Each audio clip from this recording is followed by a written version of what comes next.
Hello viewers, అందరికీ నమస్కారం.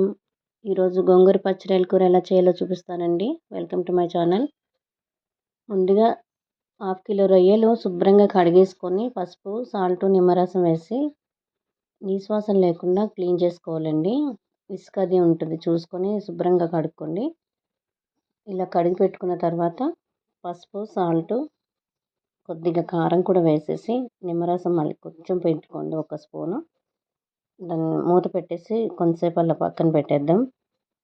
Masala ready చేసుకోండి. గసగసాలు, జీడిపప్పు కొంతసేపు నానబెట్టి, ఇంకా గరం మసాలా కూడా మిక్సీ కొట్టేసి పెట్టుకోండి.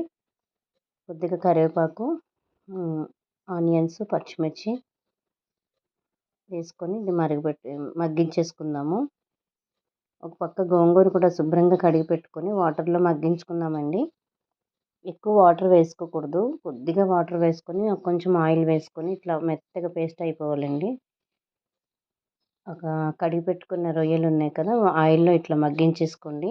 ఆ వాటర్ మొత్తం ఇంకిపోవాలి, దగ్గరికి అయిపోవాలి రొయ్యలు. ఈ ఆనియన్స్ మగ్గిపోయిన తర్వాత మనం ముందుగా రెడీ చేసి పెట్టుకున్న పేస్ట్, కాజు పేస్ట్, గరం మసాలా పొడి మొత్తం కలిపి వేసుకొని మగ్గాలండి. ఇట్లా 10 మినిట్స్ వరకు పడుతుంది. కొంచెం కారం కూడా వేసుకొని ఆయిల్ పైకి తేలేంత వరకు మగ్గించుకోండి. ఇట్లా సరిపడా వాటర్ వేసుకోండి. గరం మసాలా పౌడర్, ముందుగా పెట్టుకున్న జీలకర్ర పొడి, కొంచెం కొత్తిమీర వేసి గోంగూర స్మాష్ చేసి పెట్టుకున్నాం కదా మెత్తగా, గోంగూర కూడా కలిపేసుకోండి. అట్లా గట్టిగా చట్నీలా ఉండాలండి, మరి లూజ్గా ఉండకూడదు గోంగూర. ఇలా వేసుకున్న తర్వాత కావాలంటే చూసుకొని కొంచెం వాటర్ వేసుకోండి.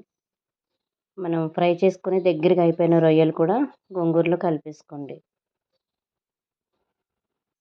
నీసువాసన రాకుండా బాగా ఫ్రై చేసేసుకోవాలి, వాటర్ లేకుండా. చూడండి, రుచికరమైన గోంగూర పచ్చడి curry ready. Thank you for watching.